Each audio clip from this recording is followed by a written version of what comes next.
Railway ഗേറ്റും കടന്ന് വടക്കോട്ട് പോയിട്ട് ശ്രീഗണേശിന്ന് മസാല ദോശ തിന്നണോ അല്ലെങ്കിൽ തെക്കോട്ട് പോയിട്ട് ചിക്കൻ കോവാലേട്ടൻ്റെ ഇവിടുന്ന് ചിക്കനും പൊറോട്ടയും തിന്നണോ എന്നുള്ള കൺഫ്യൂഷനിലാട്ടോ നമ്മളിവിടെ നിൽക്കുന്നത്.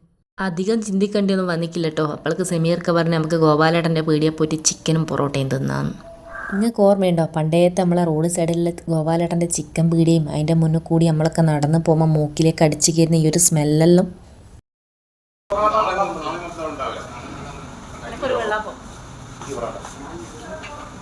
പണ്ട് സ്കൂളും വിട്ട് ടൗണിൽ കൂടി ഇങ്ങനെ നടന്ന് വരുന്നേരോ ഗോപാലേട്ടൻ്റെ ചിക്കൻ പീടിയൻ്റെ മുന്നിലെത്തിയാലൊരു നിർത്തമുണ്ട്. എന്നിട്ട് അവിടെ ഈ ഒരു സ്മെല്ലൊക്കെ വലിച്ചെടുത്തിട്ടാണ് പിന്നെ മുന്നോട്ടേക്ക് നടന്നു പോവുക.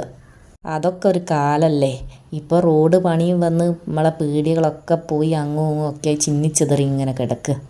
റോഡിനൊക്കെ വീതിയൊക്കെ കൂട്ടി വലിയ മേൽപ്പാലമൊക്കെ വന്ന് വൗ നമ്മളെ പയ്യോളി മാറിപ്പോയി അടിപൊളി എന്നൊക്കെ പറയുന്ന സമയത്തും നമ്മളെ പഴയ പയ്യോളി കൂടി നമ്മൾ നടന്ന് കളിച്ച് ഈ ഒരു കാലമൊക്കെ ഇല്ലേ, അതൊക്കെ ഇപ്പം ഒരു സ്വപ്നം പോലെ അല്ലെ ഒരു നഷ്ടബോധം പോലെയൊക്കെ തോന്നുന്നു. അതൊക്കെ മാറണ്ടേ എന്നൊക്കെ തോന്നുന്നു. പക്ഷെ പറഞ്ഞിട്ട് കാര്യമില്ലല്ലോ അല്ലേ, വികസനം വരുന്നേരം അതിനനുസരിച്ച് നമ്മളെ നാടും മാറണ്ടേ. പിന്നെ ആകെയുള്ളൊരു ആശ്വാസം പഴയ പയ്യോളി നിങ്ങൾ കണ്ടിക്കോന്ന് ചോദിക്കുന്നേരം നമ്മൾ കണ്ടിക്കീന്ന് പറയാലോ. വെള്ളാപ്പം ഒന്നേ വാങ്ങിക്കെങ്കിലും ചിക്കൻ പീസ് 2 കേട്ടോ ഞാൻ തിന്നുന്നേ. അപ്പം മനസ്സിലായില്ലേ, തീറ്റിയിൽ നമ്മൾ തീരെ പുറകോട്ടല്ലാന്ന്. നമ്മളെ മുന്നിൽ നിന്ന് അന്നേരം പൊരിക്കുന്ന നല്ല അടിപൊളി ചൂടുള്ള ചിക്കൻ പീസാട്ടോ നമ്മളെ മുന്നിൽ ഇങ്ങനെ വന്നുകൊണ്ടിരിക്കുന്നത്. അതുകൊണ്ട് നല്ല ചൂടും ഉണ്ട്, നല്ല ടേസ്റ്റും ഉണ്ട്.